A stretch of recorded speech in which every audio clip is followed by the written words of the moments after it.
Ketika kita jauh dari Allah, mulai naik tingkat kriminal, mulai naik tingkat bunuh diri, mulai banyak orang yang putus asa, mulai banyak orang yang mengeluh, terjadilah krisis sosial. Itu ketika jauh dari Allah. Sejak kapan dalam persepsi kita miskin itu masalah? Di zaman Nabi miskin itu bukan masalah. Masalah itu fakir, bukan miskin. Di zaman Nabi malah berdoa pengen jadi orang miskin. Ya Allah, hidupkan saya sebagai orang miskin, matikan saya sebagai orang miskin, bangkitkan saya bersama orang miskin. Nabi itu cuma bilang hampir-hampir kefakiran itu menyebabkan orang kufur. Itu teks hadisnya, kadal fakru ayyakuna kufran, bukan miskin jadi kufur. Nggak ada teks kayak gitu. Terjemahan kita yang keliru. Orang miskin itu dekat dengan kekufuran. Nggak ada teks hadis kayak gitu. Yang ada fakir dekat dengan kekufuran. Terus apa bedanya miskin dengan fakir? Miskin itu kurang harta, kalau fakir itu kurang syukur. Makanya Nabi dalam konteks miskin malah berdoa pengen jadi orang miskin supaya hisabnya gampang. Tapi kalau dalam konteks fakir, Nabi malah bertauz, Allahumma inni a'udzubika minal fakri. Ya Allah, aku berlindung kepadamu dari kefakiran. Maksud kefakiran di dalam doa Nabi itu bukan kurang harta, tapi kurang syukur, kurang qanaah dengan apa yang diberikan Allah Subhanahu wa taala. Mental. Makanya salah satu misi Allah menurunkan Islam, mengutus Nabi Muhammad SAW itu adalah membangun mentalitas manusia yang kita sebut dengan mukmin muslim. Mentalnya yang dibangun, sehingga dengan mental itu lahirlah kebaikan-kebaikan yang sifatnya moral, kebaikan yang sifatnya akhlak, kebaikan yang sifatnya ritual, ibadah. Tapi semuanya berawal dari mental, termasuk sabar, mental. Yang menyebabkan seseorang gak gampang panik, mentalnya. Dan mental itu tergantung keyakinan dia kepada Allah Subhanahu wa ta'ala. Masih ingat kisah Nabi ditodong senjata? Nabi lagi di rest area, lagi duduk. Cuman waktu itu gak ada yang jual tahu Sumedang ya. Lagi duduk nih di rest area, istirahat sebentar lah. Perjalanannya cukup macet, ada kren jatuh di kilometer berapa kemarin teh. Istirahat. Lagi duduk di rest area, jauh dari para sahabat. Biasanya Nabi duduknya itu di antara para sahabat. Kali ini beliau pengen menyendiri. Kenapa pengen menyendiri? Mungkin beliau gak enak mau nolak sahabat yang curhat, gak enak mau nolak sahabat yang ajak ngobrol. Karena sahabat juga kan kalau dekat Nabi curhat, ngobrol panjang lebar, minta selfie segala macam kan. Nah Nabi pengen me time lah, gak pengen diganggu. Kalau udah terlanjur bareng dengan mereka, Nabi itu gak enakan banget orangnya. Kalau udah Nabi boleh curhat enggak? Nabi gak mungkin bilang enggak. Gak ada kata-kata enggak dalam kamus Nabi itu. Yang ada, oh ya boleh, walaupun beliau udah capek banget. Nah akhirnya pengen ngambil me time, gak mau diganggu, sendiri. Sahabat juga pengertian, oh Nabi lagi pengen sendiri, ya udah menjauh. Ternyata itu jadi kesempatan buat orang kafir, musuh yang pengen membunuh Nabi. Dia langsung datang, nodong senjatanya, pedangnya di leher Nabi. Itu pedang yang sangat tajam, kalau ditarik dikit, udah aja langsung Nabi kegorok. Dia todong di leher Nabi, tinggal ditarik doang. Dia bilang, Muhammad, sekarang kamu jauh dari orang-orang yang mengawal kamu, sahabat-sahabat kamu. Kalau saya gorok leher kamu nih sekarang nih, siapa yang bisa nolong kamu? Di situ kelihatan tawakal Nabi itu, gambaran tingkat tawakal Nabi itu benar-benar hakut tawakulih. Kayaknya rasa-rasanya gak ada di antara kita yang bisa tawakal sekeren itu.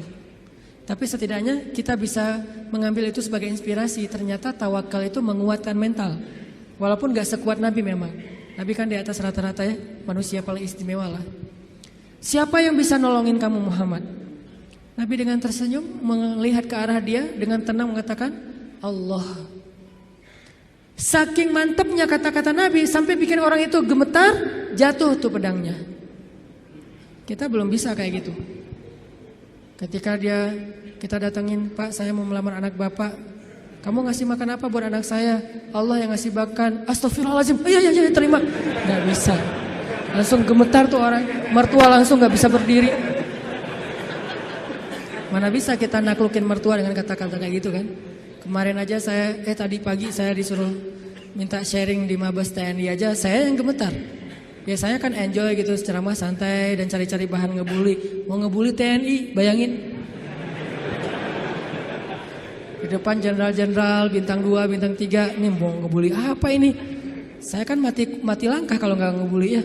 Jadi bingung mau kayak gimana. Udah aja kaku nggak jelas gitu, salting pokoknya sampai mereka juga ngeliat ini ceramah atau lagi curhat ya, nggak jelas gitu. Artinya kita tuh nggak punya mental kayak Nabi tuh, menghadapi makhluk aja kadang-kadang keder. Nabi menghadapi orang yang satu-satunya paling memusuhi beliau, udah siap pengen menggal kepala beliau. Coba imajinasikan deh adegan itu, karena kalau cuma baca teks sejarah nggak akan dapat apa-apa. Oh gitu doang, padahal kita juga nggak bisa kayak gitu kan. Bisa nggak kita ketika lewat satu jalan terus digonggong sama guguk misalnya, terus kita santai, kamu dan saya sama-sama hamba Allah, bisa nggak kayak gitu? Sehingga dia langsung melipir, oh ya salah, sorry, salah ngegonggong ustadz ya, nggak gitu kan?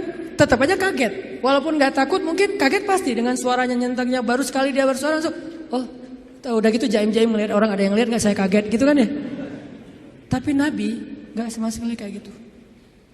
Dia todong dan orangnya itu preman, bayangin tatoan preman yang udah biasa bunuh orang buat dia itu kayak hobi, kayak kita ngopi gitu. Aduh hari ini belum bunuh orang gitu. Jadi sakit kepala kalau belum bunuh orang. Orang kayak gitu tuh nodong Nabi pakai senjata yang udah tajamnya luar biasa, ditarik sedikit langsung udah Nabi bisa kegorok. Nabi menjawab dengan tenang, Allah yang nolong saya. Dia gemetar, jatuh pedangnya diambil balik, ditodongin balik sama Nabi. Sekarang kalau saya pengen bunuh kamu, siapa yang nolong kamu? Kata dia, engkau wahai Muhammad. Nabi tersenyum, diambil pedangnya dikasih lagi kepada dia. Nabi gak takut dibalikin lagi kayak tadi, gak. Dikasih lagi sama Nabi. Nabi itu orangnya bisa menaklukkan hati orang seketika tuh. Ketemu langsung berubah hatinya kalau hatinya baik. Satu-satunya yang gak bisa ditaklukkan itu kalau hatinya memang diisi dengan kesombongan. Karena itu sudah ditaklukkan oleh setan. Kalau hatinya bersih, baik, Nabi bisa membujuk hati orang. Itu keahlian Nabi SAW. Akhirnya dia dapat lagi pedangnya disarungkan. Dia jadi malah duduk ditarbiyah sama Nabi. Jadi curhat, saya tuh galau berat ya Rasulullah. Tadi gini sekarang jadi curhat.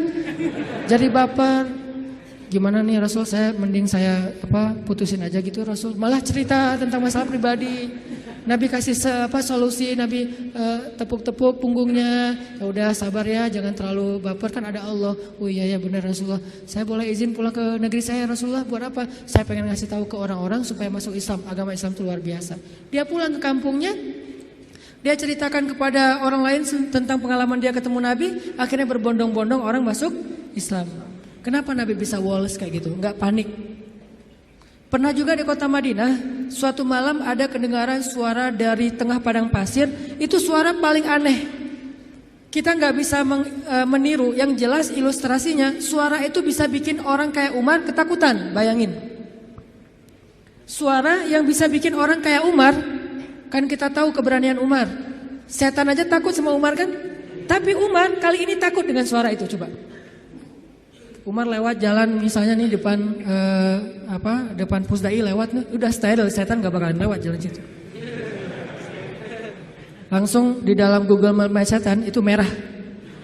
Jangan ngambil jalan itu, kenapa? Udah merah, lewatin sama Umar. Jadi udah forbidden buat setan. Tapi Umar pada malam itu ketika mendengar suara di tengah padang pasir, ketakutan. Sehingga ketika semua penduduk Madinah mendengar suara yang luar biasa, seperti suara makhluk yang lagi marah-marah nih. Suara setan kalau menurut ulama, walaupun Nabi gak nyebut kayak gitu. Suara setan yang lagi ngamuk-ngamuk, bayangin. Orang aja ngamuk kan kelihatan ya. Apalagi setan ngamuk, bayangin. Setan ngamuk, bukan jin, setan. Arti setan tuh jin yang paling premannya jin lah. Tuh jagarnya jin ngamuk. Diobrak-abrik semuanya sama dia. Lagi ngamuk nih setan, suaranya luar biasa kayak yang pernah sempat viral di YouTube ya. Gak tahu itu suara apa di dalam perut bumi, terdengar di beberapa penjuru dunia. Entah benar, entah editan, saya gak ngerti lah. Yang jelas suara kayak gitu tuh pernah terdengar di zaman Nabi. Dan lebih ngeri lagi tuh. Ada yang ngamuk luar biasa. Terus para sahabat berkumpul di Masjid Nabawi. Bayangin, sahabat malam-malam itu keluar dari rumah mereka, pengen cari tahu suara apa, tapi gak ada yang berani keluar sendiri. Akhirnya ngumpul di depan masjid.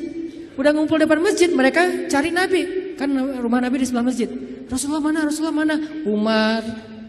Terus sekelas Sa'ad bin Abi Waqqas, Abu Ubaidah bin Jarrah yang udah gak takut mati sama sekali. Orang-orang yang pemberani lah. Tapi ngumpulnya di depan masjid karena gak berani keluar sendiri ke tengah padang pasir gara-gara saking seremnya tuh suara. Udah ngumpul, cari-cari Nabi, tiba-tiba mereka ngelihat sosok seorang laki-laki datang dari tengah kegelapan padang pasir. Dia pegang pedang di atas pundaknya, gak pakai baju, cuma pakai celana, badannya bagus. Kalau kita gak pakai baju malu-maluin ya, Nabi gak pakai baju, keren lah.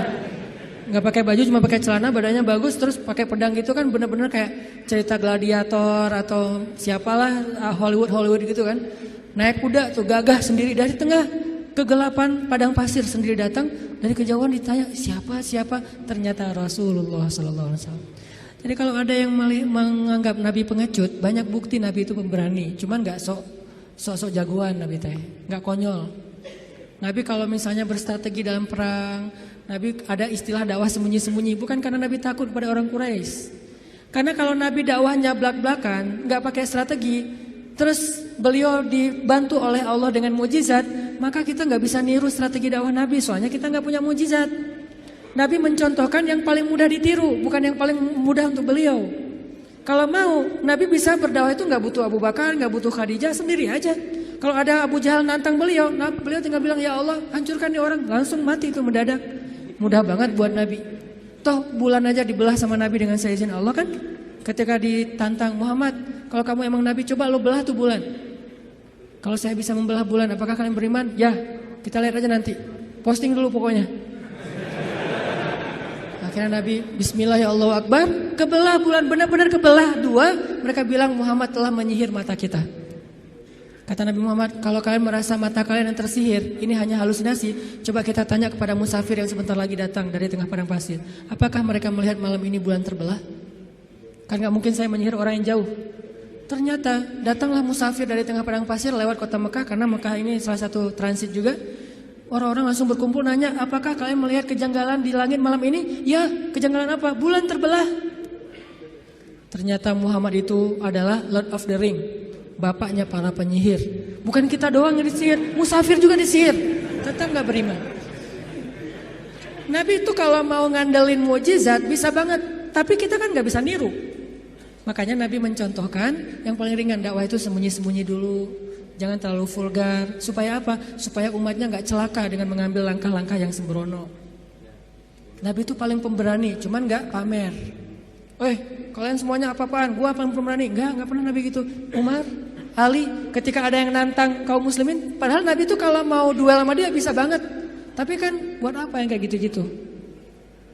Kan ada tuh Amru bin siapa gitu yang orang kafir tuh, jagoan berpedang dalam perang Khandak, nantang. Hal min mubariz, ada enggak cowok-cowok pemberani di sini yang mau duel sama saya? Diam semuanya, bayangin Umar diam. Umar takut enggak? Tapi emang orang itu terkenal sih. Nih yang lagi nantang ini terkenal Umar. Aduh, Amru kan agak mikir nih. Ternyata siapa yang berdiri? Ali masih muda, umur 20-an tahun lah. Ya Rasulullah izinkan saya. Nabi itu kalau mau, Ali emang lo doang yang berani, gue juga berani sebetulnya. Enggak, Nabi mah gak kayak gitu, orangnya tawadu. Ali jangan, aku gak tega kalau terjadi apa-apa sama kamu. Akhirnya Ali duduk. Benar-benar gak ada laki-laki di antara kalian, kata Amru, dia manas-manasin tuh. Ya Rasulullah, mereka menghina kita ya Rasulullah, postingannya tuh gak enak banget ya Rasul. Izinkan saya Rasulullah untuk report tuh biar di blog sama Instagram. Kata Rasul, jangan Ali, nanti kamu ada apa-apa lagi sama kamu. Saya kan gak tega, sayang banget sama kamu Ali. Duduk lagi. Ali itu sebetulnya udah gergetan. Rasul kok gak izinin sih, saya bisa tuh ngalahin tuh orang. Rasul gak percaya banget sih sama saya gitu-gitu. Sampai 3 kali, wah benar-benar kalian ini gak ada yang keren satupun, gak ada cowok sama sekali di antara kalian. Saya kecewa nih datang ke sini capek-capek, gak ada yang berani duel. Kata Amru. Akhirnya Ali, ya Rasulullah, izinkan saya demi Allah, biar Allah yang akan menunjukkan kebesarannya. Akhirnya Nabi diam, membolehkan Ali berangkat. Wah langsung kata Ali, ya Amru, saya mengajak kamu kepada Islam secara baik-baik. Kata Amru, gak ada urusan saya dengan agama itu. Kalau gitu saya ngajak kamu berduel. Kata Amru, saya gak tega membunuh kamu wahai Ali. Kata Ali, tapi saya tega bunuh kamu. Coba, Ali terkenal kan jagoannya Rasulullah kan. Akhirnya tarung, wah tahu sendiri kekuatan pedang Zulfikarnya Ali. Terkenal lah, legend banget lah pokoknya tuh. Ali itu bisa dibilang salah satu petarung legend dalam Islam. Ali dengan Zulfikarnya. Akhirnya tuh orang terkapar, penggal sama Ali dan mati dalam peperangan itu hal yang wajar. Jadi nggak ada urusan HAM-nya mana tuh, hak asasi manusia. Ini perang. Kecuali perangnya di dalam kota, baru ngomongin HAM. Karena Islam itu sangat memperhatikan HAM kalau perangnya di dalam kota. Nggak boleh nebang pohon, nggak boleh bunuh perempuan, nggak boleh menyakiti anak kecil, nggak boleh menyakiti orang tua, nggak boleh menyakiti orang yang sudah melepaskan senjatanya. Itu etika perang dalam Islam kan? Tapi kalau di medan perang, ya wajar tuh laki-laki sama laki-laki, wajar banget itu mah. Sama-sama cowok, sama-sama militer, sama-sama megang senjata, wajar banget. Jadi artinya Rasulullah itu sangat pemberani. Tiba-tiba Nabi datang bawa pedang di atas pundaknya, terus megang kuda, datang gagah banget. Orang-orang pas dari jauh ngeliat siapa, kok pemberani banget. Ternyata Rasulullah SAW. Begitu Nabi datang, tenang semuanya. Nabi itu kayak ayah buat sahabat. Nabi turun dari kudanya, diikat kudanya di kandang kuda, di garasi rumah beliau. Udah selesai markirin kuda, Nabi datang ke sahabat, ya udah ya, udah bubar ya, udah selesai. Kata sahabat, Nabi ada apa sih di luar? Tadi kedengaran suaranya serem banget. Kata Nabi, udah beres. Nabi nggak cerita. Saking Nabi bijak. Kan kalau kita mah habis kayak gitu kan ceritanya panjang tuh ya. Wah, gua tadi habis tarung loh sama dia. Kan gitu ya. Nggak bijak banget kita mah. Kalau Nabi bijak, udah beres. Nggak, gua habis tarung, wah babak belur lah pokoknya. Dia udah nggak patah kaki, patah tangan. Tadinya tuh dia gaya-gaya nantang gua, nggak tahu siapa Muhammad gitu-gitu kan. Ini anaknya Abdullah, cucunya Ismail, seorang sniper. Ismail kan terkenal sniper ya. Mata Ismail itu turun kepada Nabi Muhammad, mata yang tajam.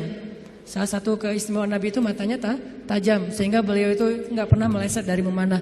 Cuman kenapa nggak terkenal? Karena Nabi nggak suka manah seseorang yang tidak layak. Nah kita mah cuman manah calon juga nggak kena kan ya.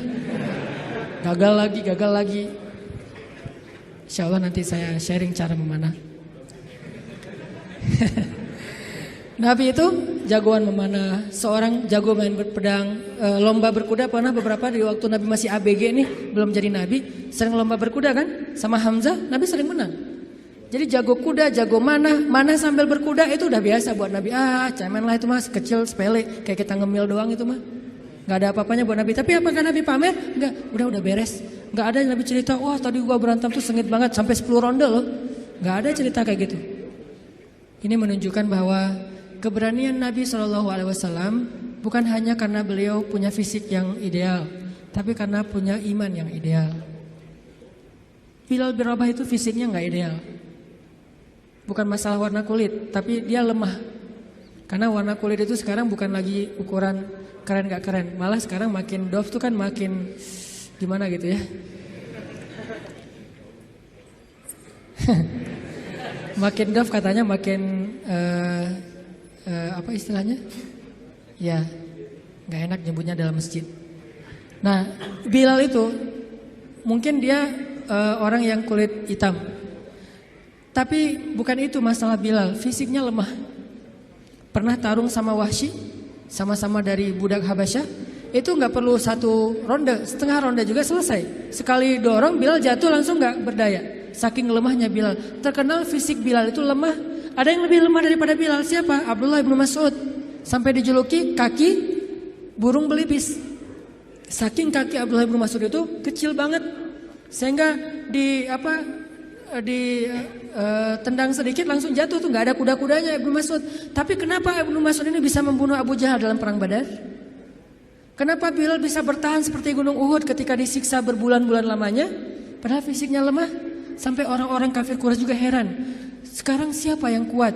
Dulu kita pikir Wahsy itu kuat, dulu kita pikir Umayyah bin Khalaf kuat, tapi ternyata Bilal lebih kuat dari mereka semuanya ketika sudah beriman. Lalu ketika mereka bertanya kepada Bilal, ya Bilal, setan apa yang merasuki kamu tiba-tiba kamu jadi orang yang tangguh? Kata Bilal, iman. Bukan setan. Iman yang masuk ke dalam hati saya. Dan itu meneguhkan seseorang. Watsabbit aqdamana. Jadi sabat. Makanya teman-teman, kalau kita mau gak gampang panik, mau woles, mau survive, mau tough menghadapi masalah, mau terisi jiwa kita, sehingga kita selalu punya hope, punya harapan, dan tidak pernah berputus asa. Isilah hati kita dengan iman kepada Allah. Gimana mengisi hati kita dengan iman? Belajar yakin sama Allah. Buat saya agama itu bukan wawasan, bukan sekedar wawasan, tapi agama itu motivasi. Karena kita udah belajar banyak wawasan agama, kalau nggak ada dorongan motivasi nggak beramal juga. Kita butuh motivasi agama. Motivasi akidah bukan ilmu akidah doang. Motivasi fikih bukan cuma tahu hukum fikih. Motivasi akhlak bukan cuma tahu norma-norma akhlak. Nah, salah satu motivasi akidah adalah belajar yakin sama Allah. Karena walaupun kita tahu Allah itu rububiyah, Allah itu asma, sifat, uluhiyah, Allah itu ayat kursi, Allah itu surat Al-Muluk, Allah itu Al-Ikhlas. Kalau kita nggak yakin sama Allah, semua itu cuma jadi wawasan. Ketika kita punya masalah, tetap aja kita gampang berputus asa. Jadi putus asa nggak putus asa, bukan dia berstatus ustadz, LC, MA, doktor, ulama, tapi siapa yang diantara mereka paling yakin dan berserah diri kepada Allah SWT, itulah yang bertahan. Nanti silakan baca di dalam Al-Quran kisah-kisah ketika para sahabat terjepit, ketika para sahabat dalam keadaan lemah, apa yang membuat mereka kuat? Hasbunallah, cukup bagi kami Allah. Dan kata-kata itu kalau di kita sekedar zikir, kalau di mereka iman. Kalau sekedar zikir nggak ngaruh buat mental kita, walaupun tetap berpahala pastinya kalau ikhlas. Tapi ke mental kita nggak ngaruh. Kita udah bilang hasbiallah, hasbiallah. Kok saya masih galau Ustadz? Berarti belum jadi iman, belum jadi belief, belum jadi faith. Baru sekedar kata-kata dalam bentuk ritual zikir. Baru jadi syair buat kita. La haula wala quwata illa billah, subhanallah, alhamdulillah, Allahu akbar. Baru jadi syair-syair yang berpahala buat kita. Tapi belum menjadi motivasi dan keyakinan di dalam hati kita. Belajar yakin. Jadi ilmu itu tempatnya di sini. Bukan di sini. Di sini mah bonus. Tapi kalau di sini banyak, di sini nggak ada, maka ilmu itu tidak berarti apa-apa di sisi Allah. Kalau di sini ada, walaupun di sini sedikit, maka itu jadi sesuatu. Bilal, siapa lagi? Yang ilmunya sedikit tapi amalnya luar biasa. Khalid itu kan kalau sholat ayatnya itu aja ya. Asal sholat Al-Ikhlas, asal sholat Al-Ikhlas. Kita banget lah pokoknya. Jadi ada teladan nih. Kenapa lo ikhlas terus kayak Khalid? Khalid itu kalau sholat ayatnya ayat pendek gitu. Sampai orang komplain, kan dia sebagai amir ya, sebagai komandan militer, begitu sholat di lapangan, di tempat peperangan, dia ngimamin sholat. Orang udah bisa nebak, lihat aja ya, pasti kalau nggak Al-Ikhlas, Al-Falaq, An-Nas. Kayak kita banget lah pokoknya, Al-Ikhlas, Al-Falaq, An-Nas. Dan itu udah otomatis, nggak sengaja lagi, udah kayak gitu, emang udah ngalir.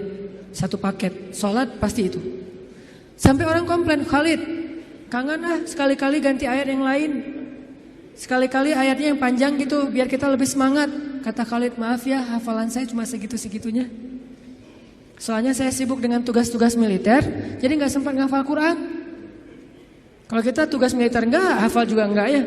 Kalau Khalid karena sibuk dengan tugas militer, dia sebagai jenderal bintang 4 yang tugas ekspansi militernya tuh banyak banget. Merintis dari awal sampai ke Irak, ke Yaman, ke Suriah, kemana-mana lah.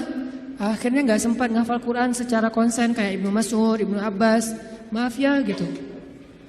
Tapi tetap amalnya banyak walaupun hafalannya sedikit. Kenapa? Karena ilmu buat mereka tempatnya bukan di dalam wawasan kepala, tetapi keyakinan di dalam hati. Belajar iman. Belajar yakin kepada Allah. Sehingga kita tetap respect kepada orang-orang Jepang dalam urusan moralitas, tapi kadang kita merasa kasihan kepada mereka. Moralitasnya udah sempurna, tapi kenapa mereka bisa baik kepada makhluk, gak bisa baik kepada Khalik yang udah ngasih semua kebaikan itu untuk mereka? Agak-agak kurang fair nih. Kurang kayaknya ada yang klise. Ke manusia baik, ke alam baik, tapi ke pencipta manusia dan alam gak diakui gitu. Ini kan agak klise ya. Nah ini kita agak kasihan. Nah alhamdulillah teman-teman Indonesia di sana tuh giat banget melakukan dakwah sehingga banyak banget orang Jepang yang udah masuk Islam. Ketika dia masuk Islam dia sadar, oh ternyata emang ini yang dibutuhkan bangsa Jepang selama ini. Yang lain udah keren lah, tapi ini masih kurang nih. Mereka sendiri yang testimoni yang nggak dipunyai oleh bangsa Jepang itu adalah Islam. Kalau punya Islam sempurna, udah nggak ada lagi yang perlu dikritisi, udah nggak ada lagi yang perlu dicari-cari celahnya, udah ideal banget.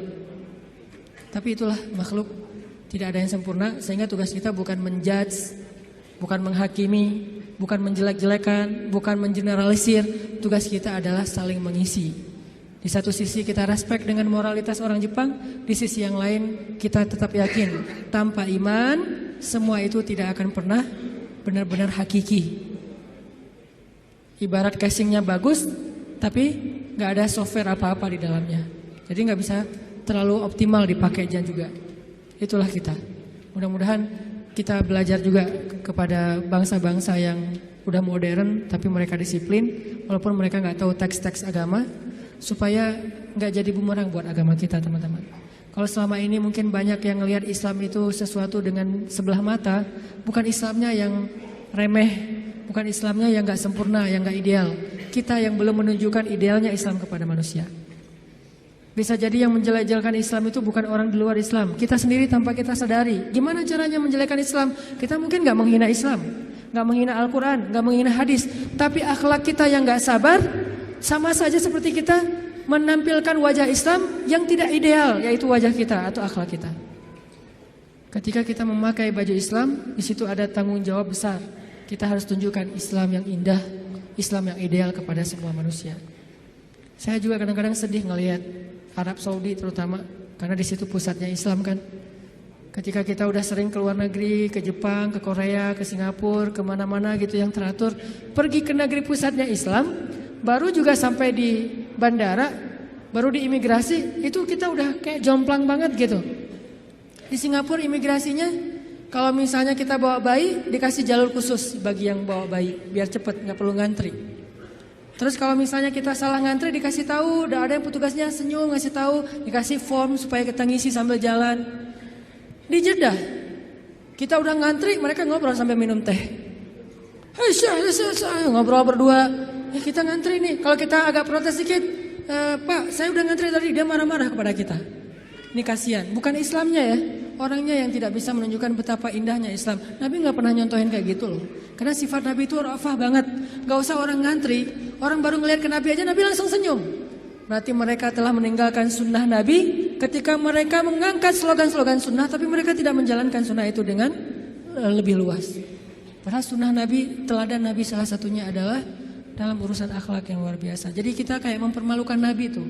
Ngakunya saya teman dekat dia loh, tapi gara-gara akhlak kita nggak benar, tercoreng juga nama dia. Saya anaknya Bapak Fulan, gara-gara akhlak kita nggak benar, nama orang tua kita tercoreng. Kita mengaku umat Nabi, begitu kita nggak sabar, nggak menunjukkan akhlak yang disiplin, bersih, baik, woles, kita seperti mencoreng wajah Nabi yang kita cintai. Kita mencoreng wajah Islam yang kita yakini. Yang lebih berat lagi, kita mencoreng wajah Allah yang maha sempurna, karena kita tidak menjalankan ajaran Allah yang sudah ideal ini. Jadi teman-teman, jangan sampai lagi terjadi kesalahpahaman terhadap agama, terhadap Islam, terhadap Allah. Mungkin bukan salah dia secara murni, tapi karena ngelihat realitas daily dari Muslim dan Jepang. Bukan konsep Islam dan konsep agama Shinto, bukan. Antara Muslim dengan orang Jepang. Ya kita introspeksi diri, berarti kita harus memperbaiki diri lebih lagi dari sekarang, sehingga suatu saat orang akan melihat Islam itu bukan teori, tapi yang didisplay dari Islam itu akhlak. Teori itu main course, tapi appetizernya akhlak. Begitu datang langsung dihidangkan appetizer yang nikmat gitu, akhlak, buah, langsung dikasih jus gitu. Sementara kita appetizernya bukan akhlak, main course, datang-datang langsung nasi goreng, lada gitu ya. Kan orang kaget ya, kasih dulu akhlak supaya oh enak ya, buahnya tuh segar gitu, buahnya tuh manis. Udah selesai appetizer dengan buah-buahan, kasih main course, fikih, ibadah dan segala macam. Nanti closingnya, dessertnya kasih akhirat, kebesaran Allah Subhanahu Wa Taala, ideal. Nah ini tugas kita semuanya sebagai Muslim, sebagai anak muda, sebagai bangsa Indonesia. Semua tanggung jawab itu ada di pundak kita, bukan hanya di pundak ustadz. Bukan hanya di pundak ulama. Siap insya Allah? Mudah-mudahan ke depan orang memeluk Islam karena takjub dan respek. Karena tanpa itu sulit bagi kita juga berdakwah. Nanti malah jadi bumerang ya. Kalian ngajarin Islam, tapi akhlak orang Islam tuh gimana katanya. Walaupun Islam tetap ideal, akhlak muslimnya aja yang mungkin perlu diperbaiki. Itu aja teman-teman. Banyak kesimpulan yang bisa kita ambil. Sederhananya adalah yuk belajar lebih yakin kepada Allah, supaya fisik kita lebih baik, hati kita juga lebih baik. Sehingga kalau luar dalamnya udah sama, zahir dan batin, sirah dan sarirah, insyaallah kita menjadi seorang muslim yang kafah, muslim yang ideal. Allahumma ighfir lana dzunubana wa liwalidayna warhamhuma kama rabbayana shighara. Ya Allah, ampunkan dosa-dosa kami ya Allah, yang mungkin gara-gara ketidaksabaran kami, gara-gara akhlak kami yang belum sempurna, kami secara tidak sengaja telah mencoreng kemuliaan Engkau ya Allah. Kami secara tidak sengaja telah mencoreng kemuliaan Islam, secara tidak sengaja telah mencoreng wajah Rasulullah SAW. Ampunkan dosa-dosa kami ya Allah. Ahsin khuluqana ya Allah, perbaikilah akhlak kami ya Allah. Kami sadar akhlak itu dalam agamamu sama pentingnya dengan ibadah, sama besar pahalanya dengan ibadah. Bahkan terkadang di sisimu akhlak lebih utama daripada ibadah-ibadah sunnah. Ajarkan kami akhlak Nabi Muhammad SAW. Ajarkan kami akhlak yang elegan, akhlak yang ideal, akhlak yang rahmah, akhlak yang menjadi penyejuk bagi orang-orang di sekitar kami ya Allah. Ya Allah ya Rahman ya Rahim, kami tahu hanya agama Islam yang paling sempurna dan ideal. Ajarkan kepada kami keidealan Islam ya Allah. Jangan biarkan kami salah faham tentang agama kami ini ya Allah, sehingga kami mengambil sebagian tetapi mencampakkan sebagian yang lain. Kami mengambil sesuatu yang sebetulnya mungkin hanya untuk pribadi kami, tapi kami tampakkan kepada orang lain sehingga kami menjadi orang-orang yang memaksakan kehendak, sedangkan agama tidak mengajarkan hal itu kepada kami. Ya Allah, ajarkan kepada kami apa yang kami tidak mengerti. Ya Allah, perindah akhlak kami seperti Engkau memperindah fisik kami. Ya Allah, jadikanlah kehadiran kami di antara manusia sebagai kebaikan.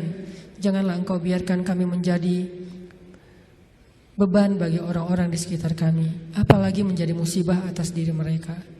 Ya Allah, menangkanlah Islam, karena kemenangan Islam berarti kemenangan terhadap kemanusiaan. Kemenangan Islam berarti kemenangan terhadap keadilan. Kemenangan Islam berarti kemenangan terhadap moralitas. Dan kami yakin itu ya Allah. Kemenangan Islam bukanlah kemenangan dalam hanya paksaan-paksaan hukum, tapi kemenangan Islam adalah kemenangan akhlak, kemenangan nilai-nilai baik. Sehingga ketika Islam berkuasa di muka bumi, maka bumi akan dipenuhi dengan keadilan, baik bagi muslim bahkan kepada semua manusia. Dan kami melihat itu dalam sejarah-sejarah keagungan Islam di masa lalu ya Allah. Ya Allah, istiqomahkanlah kami di jalan-Mu ya Allah. Istiqomahkanlah kami untuk selalu dekat kepadamu ya Allah. Kuatkanlah iman di dalam hati kami ya Allah. Jangan biarkan kami menjadi orang-orang yang lemah yakinnya kepadamu ya Allah. Sehingga ketika iman kami lemah kepadamu, semuanya akan bermasalah, semuanya akan jadi musibah. Kami akan gampang berputus asa. Ajarkan kami imannya Rasulullah SAW. Ajarkan kami imannya Umar bin Khattab, imannya Abu Bakar As-Siddiq, imannya Khadijah, imannya Aisyah, imannya para sahabat-sahabat yang mulia, baik muhajirin maupun ansar. Ya Allah, damaikanlah bangsa kami ya Allah. Hindarkanlah kami dari perdebatan-perdebatan yang hanya menambah permusuhan di antara kami. Ajarkan kami perdebatan yang elegan, perdebatan yang ilmiah, perdebatan yang dipenuhi dengan rasa saling menghargai antara satu dengan yang lain. Jauhkan kami dari permusuhan dan perpecahan belah ya Allah. Jauhkan kami kaum muslimin dari saling menuduh kesalahan atas saudara-saudara kami, dari saling menuduh kesesatan atas saudara-saudara kami. Ajarkan kami untuk bersatu hati, sebagaimana Engkau mempersatukan hati antara kaum Aus dengan kaum Khazraj, antara muhajirin dengan ansar. Sebagaimana Engkau mengikat hati antara Ashabul Kahfi, sebagaimana Engkau mempersatukan hati antara saudara-saudara Yusuf anak Yakub alaihissalam. Ya Allah, berilah petunjuk-Mu kepada pemimpin-pemimpin kami, karena kami yakin pemimpin itu bisa menjadi orang yang pertama di antara kami yang masuk ke dalam surga-Mu karena keadilannya, bisa juga menjadi orang yang pertama dan paling dalam nerakanya karena kezalimannya. Beri petunjuk kepada pemimpin-pemimpin kami agar mereka bisa bersikap adil, pemimpin yang takut kepada Engkau ya Allah. Karena ancaman yang paling besar adalah ancaman-Mu ya Allah, siksaan yang paling pedih adalah siksaan-Mu ya Allah. Agar mereka menjadi pemimpin-pemimpin yang pemberani kepada makhluk tetapi takut kepada Khalik, sehingga mereka takut untuk mengambil hak-hak rakyatnya, menzolimi bangsanya, sehingga mereka takut menyia-nyiakan amanah dan wewenangnya ya Allah. Berilah rahmat-Mu kepada ulama-ulama kami ya Allah. Jadikanlah ulama di antara umat seperti matahari di siang hari. Jadikanlah ulama perannya benar-benar seperti peran Nabi di tengah-tengah para sahabat. Karena kami pernah mendengar ya Allah, Nabi bersabda, al-ulama warathatul anbiya, ulama itu adalah pewaris Nabi. Maka siapa yang menyakiti ulama sama saja dengan menyakiti Nabi. Siapa yang membantah ulama sama dengan membantah Nabi. Siapa yang menjelek-jelekan ulama, memfitnah ulama sama dengan memfitnah Nabi. Dan tidak ada yang menyakiti Nabi kecuali orang-orang munafik ya Allah. Lindungilah kami dari sifat kemunafikan. Jangan sampai kami berselisih dengan para ulama kami ya Allah, karena itu adalah dosa besar bagi kami. Engkau akan murka kepada seorang anak yang durhaka kepada ayah dan ibunya. Begitu juga Engkau murka kepada seorang umat yang durhaka berbantah-bantahan kepada ulamanya. Ya Allah, ajarkan kami menjadi suami yang teladan bagi istri dan anak-anak kami, teladan yang baik. Ajarkan kami menjadi istri yang taat kepada suami, menjadi penyejuk bagi hati suami-suami kami ya Allah. Sebagaimana Khadijah, sebagaimana Aisyah menjadi penyejuk hati bagi Rasulullah SAW.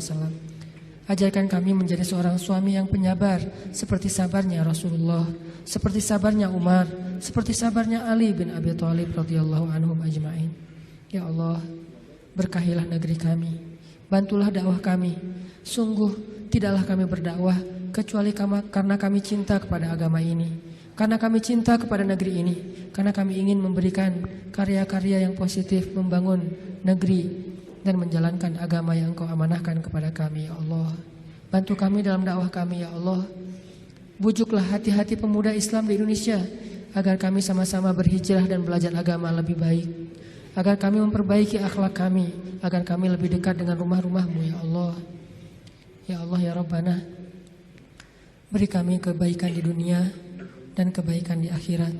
Lindungilah kami dari azab api neraka. Rabbana atina fid dunya hasanah wa fil akhirati hasanah wa qina adzabannar. Subhanakallahumma wa bihamdika asyhadu an la ilaha illa anta astaghfiruka wa atubu ilaik. Assalamualaikum warahmatullahi wabarakatuh.